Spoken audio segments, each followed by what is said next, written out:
Hello everyone, welcome to my channel. In today's video we are going to watch Masoor Pulao. Yes, Masoor Pulao in pressure cooker.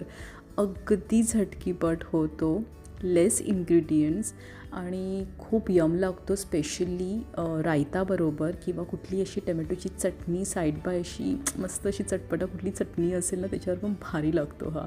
So त्याच्यासाठी आपल्याला खडे मसाले हवे जे already तुम्हाला स्क्रीनवर दिसतं आहे. तेल किंवा तूप गरम करायचं आहे, जिरं टाकायचं आहे. फक्त जिरं तडतडलं की नंतर खडे मसाले टाकायचे आहे. हे मी सोक केलेलं आहे डाळ आणि राईस. सो हे मेजरमेंट तुम्हाला जसं कमी जास्त पाहिजे घेऊ शकतात. कांदा टाकलेला आहे. बिर्याणीसाठी जसं आपण लाईट ब्राऊन कलर होईपर्यंत आपण फ्राय करून घेतो तसाच एक्झॅक्टली करायचा आहे. आता सगळ्या डाळी, हळद, घरगुती मसालेच आपल्याला ॲड करायचे आहेत. मीठ, हळद, त्याच्यानंतर लाल तिखट, धण्या जिऱ्याची पावडर हे सगळं टाकून मस्त मस्त परतून घ्यायचं आहे. आलं लसणाची paste is a very very important ingredient in this, please don't miss it. त्यानंतर आपल्याला राईस, डाळ हे सगळं टाकायचं आहे. परतून परत घेतलेलं आहे. टॅमॅटो बारीक चिरला होता आणि कोथिंबीर हे आपल्याला नंतर शेवटी शिवरून घ्यायचं आहे वरती.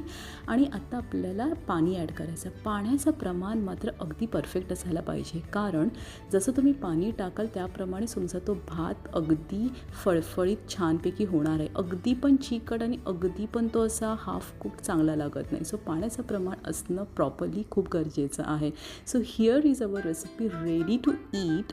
सो कसं वाटतं आहे नक्की कमेंट करून सांगा. And please subscribe my channel.